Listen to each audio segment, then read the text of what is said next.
Hello बच्चों, कैसे आप सभी लोग? बढ़िया है। जैसा कि आपको पता है कि हमारा कैश बुक का थ्योरी लास्ट क्लास में ख़त्म हो गई थी और अब हम स्टार्ट करते हैं कैश बुक के न्यूमेरिकल क्वेश्चन, है ना। और आशा करते हो कि आप सभी घर में पढ़ रहे होंगे।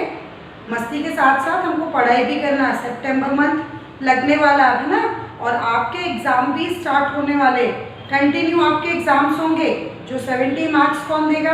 हम टीचर्स आपको मिलकर हर सब्जेक्ट के 70 मार्क्स देंगे। आपको ये जानकारी प्राप्त हो चुकी है, तो इसलिए प्लीज़ थोड़ा सा अवेयर हो जाइए और जो भी आपको मैसेजेस भेजे जाते हैं उनको बिल्कुल सीरियसली उसको पढ़िए, उसको इग्नोर नहीं करना है, ठीक है। इग्नोर करेंगे तो लॉस आपका होगा। इसलिए जो भी स्कूल से, विद्यालय से जो भी आपको मैसेजेस टीचर्स के माध्यम से दिए जाते हैं उसको बिल्कुल ध्यान से पढ़िए और डेली चेक करिए कि कुछ हमारे आपके लिए कुछ ना कुछ डेली जाता है ना।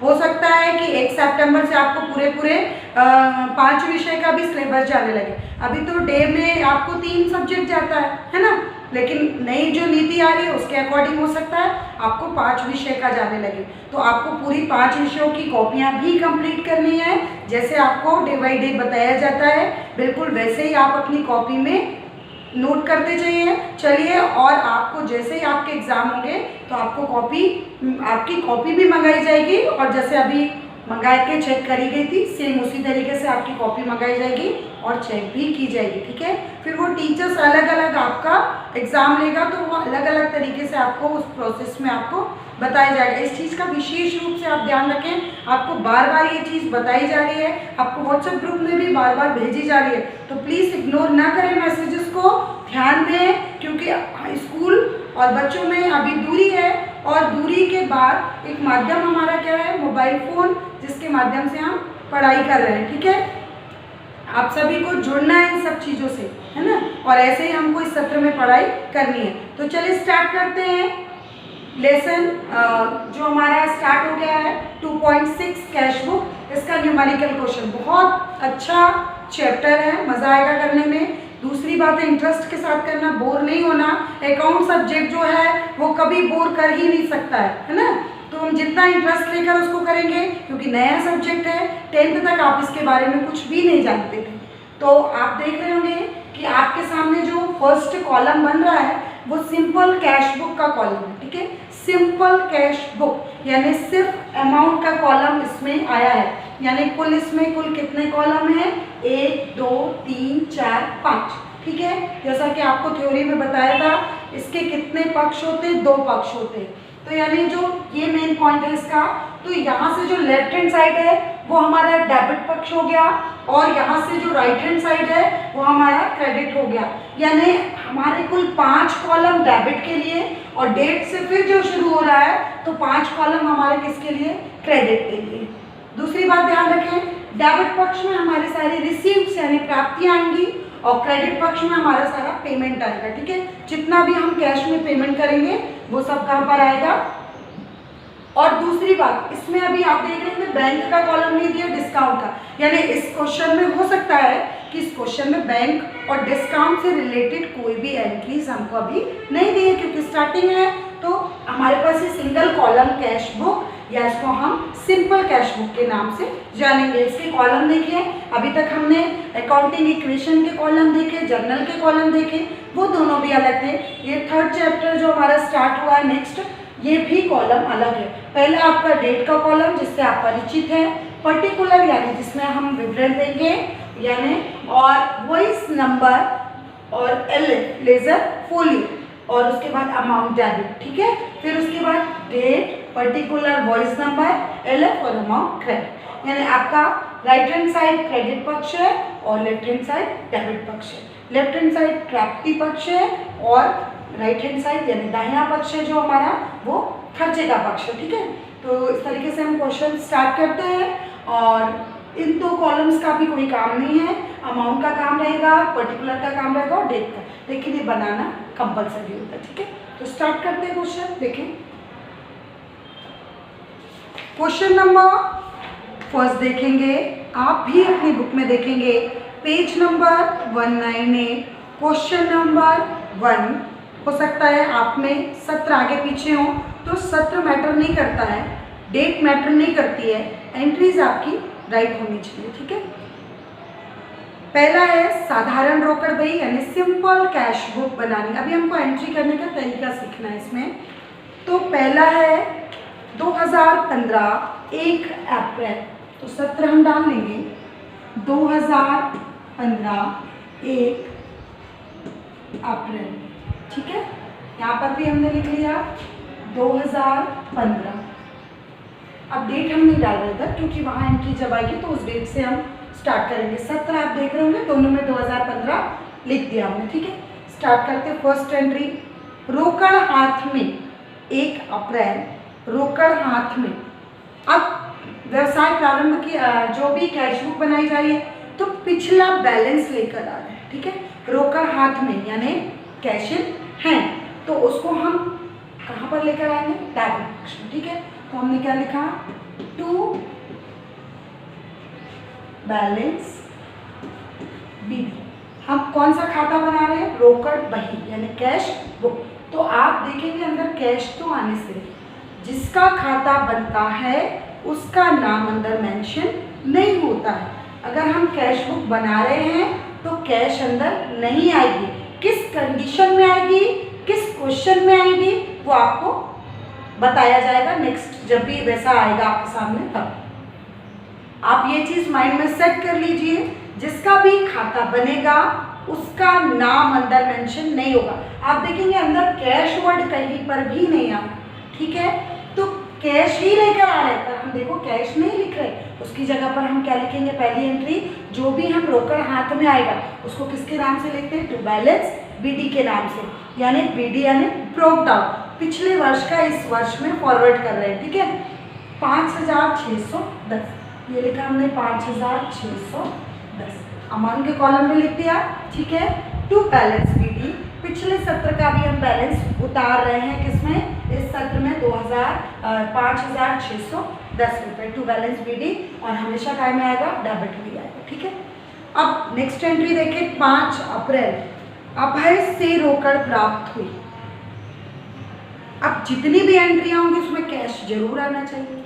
यदि कैश नहीं आएगा तो एंट्री इसमें नहीं हो पाएगी क्योंकि वो तो उधार की हो जाएगी। और हमने कल पढ़ाया था लास्ट क्लास में कि रोकड़ बही में सिर्फ जो कैश में ट्रांजैक्शन होते हैं उन्हीं का लेखा पुस्तकों में किया जाता है, जो उधार में होती है उनका लेखा पुस्तकों में नहीं किया जाता, यानी एंट्री में कैश आना जरूरी है। अब पहले आप जर्नल बनाएंगे, जर्नल से उसको कैश बुक में ट्रांसफर करेंगे। 1-2 क्वेश्चन में ऐसा करेंगे, फिर आपको कंटिन्यू बनने लगेगा। अभय से रोकड़ प्राप्त हुई, अभय से कहाँ गए, क्रेडिट में। अभय से हमको क्या आ रही है, कैश आ रही है ना, तो इसकी जर्नल क्या बननी चाहिए, ये बननी है कैश अकाउंट डेबिट टू अभय।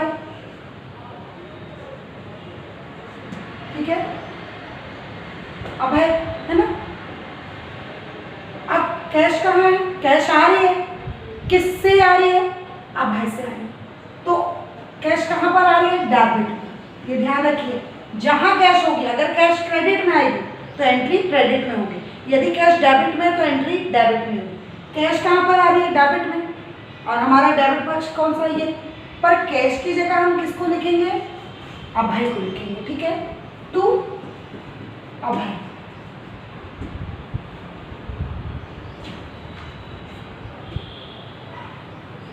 पाँच अप्रैल। ठीक है, अभय आया। ध्यान दें, फिर से एक बार देखें, किससे आ रही है कैश, अभय से आ रही है, तो कैश अकाउंट कहाँ गया, डेबिट में, टू अभय। यानी हम क्या बना रहे हैं, कैश बुक, तो हमको फोकस किस पर करना है, कैश पर।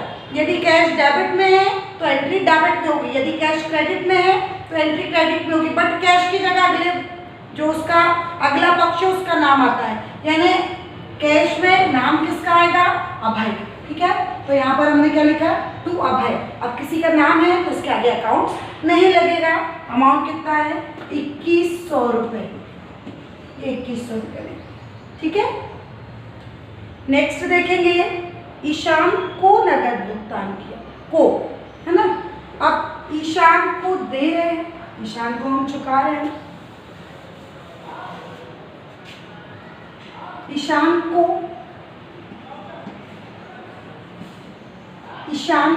कहाँ गए? डेबिट में।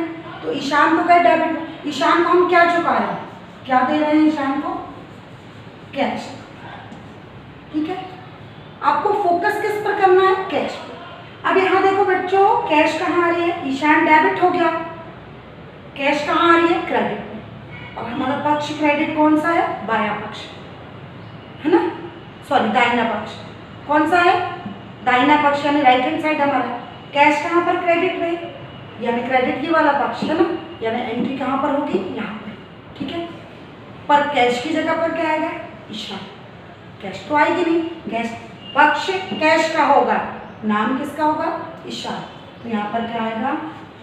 बाय ईशान। और अमाउंट कितना है? 670। ठीक है, डेट हमको दी है 10 अप्रैल।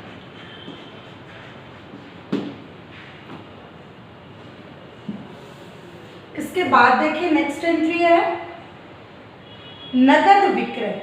अब जो विक्रय हो रहा है वो कैसे होता है? कैश में, है ना, माल जा रहा है, कैश आ रही है, जो आ रहा है वो डेबिट, जो जा रहा है वो क्रेडिट, है ना। सेल हमेशा कहाँ होती है? क्रेडिट में आती है ना। तो हमारे पास क्या आ रही है? Cash account debit to sales account. ये बन रहा है, ये एंट्री बन रही है आपकी। नगद विक्रय किया, cash account debit to sales account. Cash का है डेबिट में, और डेबिट पक्ष कौन सा है? ये, यानी एंट्री कहाँ पर होगी? डेबिट में। बट उसकी जगह पर क्या लिखेंगे? To sales. तो ये लिखा हमने टू सेल्स। ठीक है, अमाउंट कितना आएगा? 2600। ये 2600 रुपये 15 अप्रैल।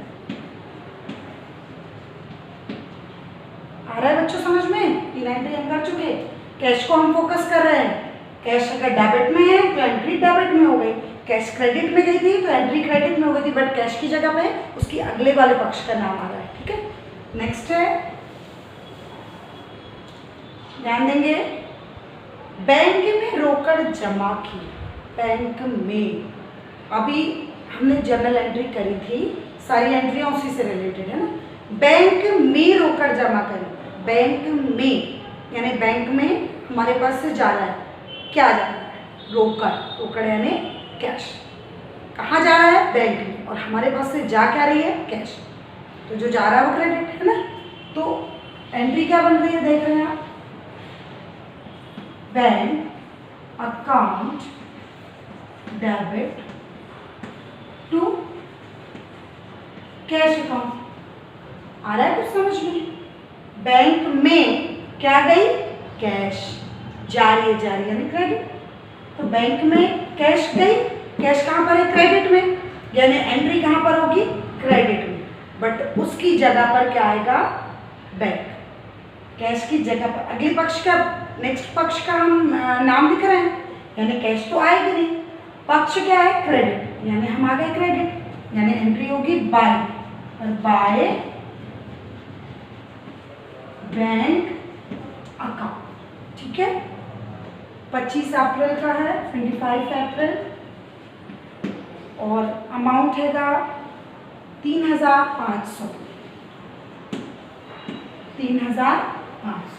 आप देख रहे होंगे बच्चों कि कैश क्रेडिट में है तो एंट्री हमने क्रेडिट में करी, पर उसकी जगह पे हमने क्या लिखा? बैंक। यदि कैश कैश डेबिट में होता तो एंट्री डेबिट में होती, कैश की जगह पे। नेक्स्ट उसका नाम लिखते हैं, अपोजिट पक्ष का नाम लिखा जाता है इसमें। नेक्स्ट है माल नगद खरीदा। माल नगद खरीद रहे हैं, ठीक है। खरीदना यानी माल यानी गुड्स, खरीदना यानी परचेस। हमेशा कहाँ पर आती है? डेबिट। हमारे पास क्या आ रही है? गुड्स आ रही है, और हमारे पास से क्या जा रही है? कैश जा रही है। जो आ रहा है वो डेबिट, जो जा रहा है वो क्रेडिट। बार बार रिपीट कर देंगे, इसमें आपके 2 चैप्टर क्लियर हो रहे हैं, जर्नल भी और कैश बुक भी, है ना। और जिन्होंने जर्नल नहीं सीखा तो उनको कैश बुक कैसे बनेगी, है ना।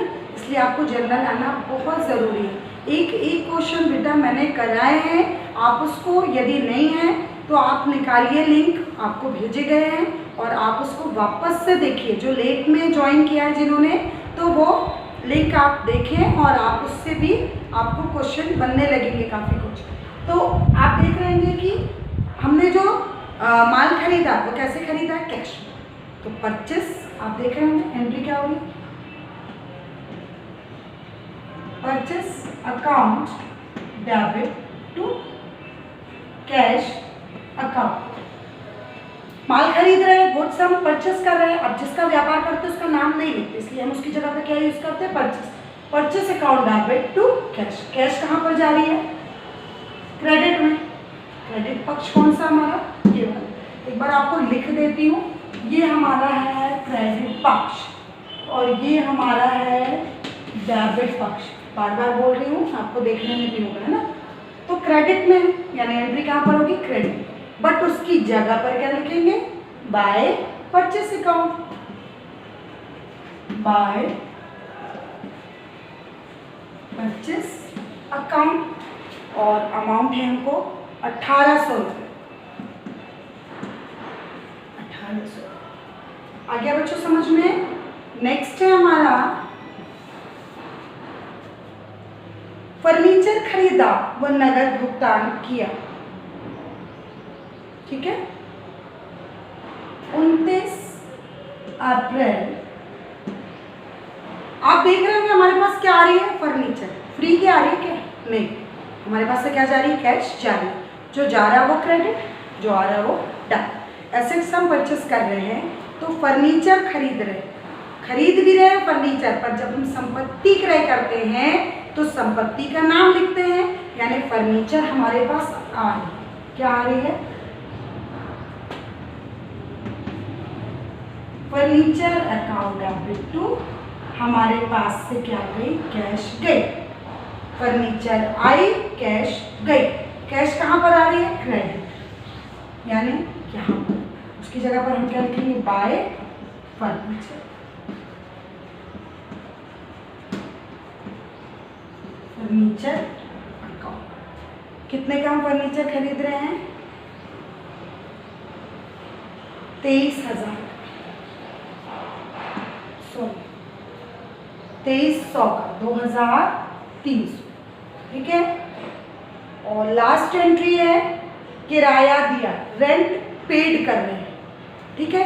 जहाँ जहाँ जब जब हमारी कैश जा रही है, आप देख रहे बाय में आ रहा है, और आ रही है तो टू में आएगा, और जा रही है तो बाय में आएगा। आपको बताया गया था कि बाय हमारा खर्चा पक्ष है, सॉरी जो बाय साइड है यानी राइट हैंड साइड है वो हमारा खर्च का पक्ष है, और लेफ्ट हैंड साइड यानी जो टू वाला पक्ष है वो हमारा प्राप्ति का पक्ष है। तो यदि हम रेंट पेड करेंगे, रेंट चुकाएंगे, तो उसकी हमने जर्नल क्या बनाई थी, रेंट अकाउंट डेबिट टू, हमारे पास से रेंट के रूप में क्या जा रही है, कैश, कैश जा रही है, तो क्रेडिट, क्रेडिट तो बाय, बाय तो रेंट, है ना। तो यहाँ पर क्या आएगा, 30 अप्रैल बाय रेंट अकाउंट, ठीक है। अमाउंट हमको कितना दिया है, 1200 रुपये, ये 1200 रुपये। आप देख रहे होंगे बच्चों, कहीं भी कैश नहीं आ रही है, किसी भी एंट्री में आप देख रहे हैं कैश फॉलो नहीं करे, पर पक्ष क्या है, कैश का है। यदि कैश डेबिट में है तो एंट्री डेबिट में हुई है, यदि कैश क्रेडिट में आ रही है तो एंट्री क्रेडिट में हो रही है, ठीक है।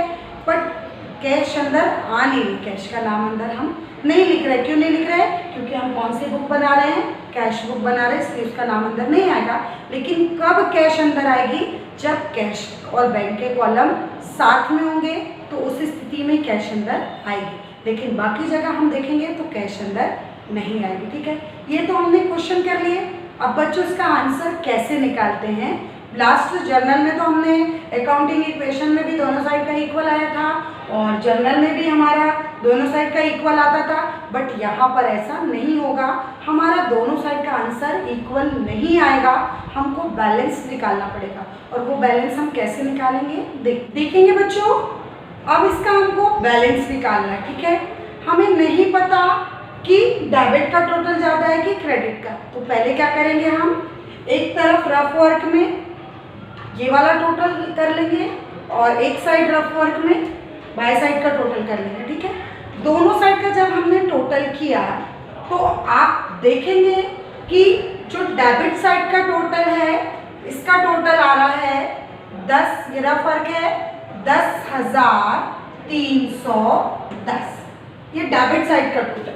और जो क्रेडिट साइड का हमने टोटल लगाया तो वो आया 9,470। ज़्यादा कौन सा टोटल है, डेबिट वाला, यानी यही दोनों तरफ आएगा 10,310, ये तो लिख दिया। पर वो वाला पक्ष कम है, कितना कम है, तो इससे जब हम उस अमाउंट को लेस करेंगे तो वो कितने से कम है ये अमाउंट हमको मिल जाएगा और वही हमारा आंसर होगा। तो जब हम इसको लेस करते हैं तो हमारा आता है, ठीक है, 840। 10,310 यहाँ का टोटल है और बाय साइड का टोटल है 9,470। तो 10,310 में से यदि हम 9,470 लेस करते हैं तो ये वाला पक्ष कितने से कम है, 840। यदि हमने इसमें 840 रख दिया तो ये भी कितना हो जाएगा, 10,310। तो चले लिखते हैं हम 840 इसमें बैलेंस। तो वो कैसे लिखेंगे, इसी सत्र की लास्ट डेट डालते हैं 30 अप्रैल बाय बैलेंस CD यानी होता है कैरिड डाउन, कितना, 840। यदि 840 हमने इसमें लिख दिया तो ये भी कितना हो गया, 10,310 हो गया ना आपका इक्वल, दोनों बराबर हो गया ना। कैसे, क्योंकि हमने ये जो बैलेंस निकाला वही हमारा क्या होता है, आंसर। जरूरी नहीं है कि बैक साइड आएगा, टू साइड भी आ सकता है ना, उधर का ज़्यादा होगा तो हम CD कहाँ पर लिखेंगे, टू बैलेंस CD लिखेंगे। और यदि हम बाय साइड लेके आए तो हम क्या लिखेंगे, बाय बैलेंस CD लिखेंगे, ठीक है, कैरिड डाउन। लेकिन जब हम पिछले सत्र का बैलेंस लेकर आते हैं तो ब्रोक डाउन लिखते हैं, यानी BD लिखते हैं, लाया गया, पुराना शेष लाया गया। और यहाँ पर क्या है, ले जाया गया। क्यों ले जाया गया, क्योंकि हमको बैलेंस क्या करना है, बराबर। नियम क्या है कि debit is equal to credit, debit के बराबर हमको क्या करना होता है, क्रेडिट करना होता है। तो हमने शेष क्या निकाला, 840, और बैलेंस ही क्या होता है, हमारा आंसर होता है। इस प्रकार से हमने 840 यदि वहाँ पर बैलेंस कर दिया तो हमारा दोनों पक्ष का योग क्या हो गया, 10,310, 10,310, और आंसर कितना है हमारा, 840। जो अंतर की राशि होती है दोनों में वही हमारा आंसर होता है। आशा करती हूँ कि आपको कैश बुक बहुत अच्छे से समझ में आ गई होगी। कल डबल कॉलम कैश बुक के साथ हम क्लास स्टार्ट करेंगे। Thank you.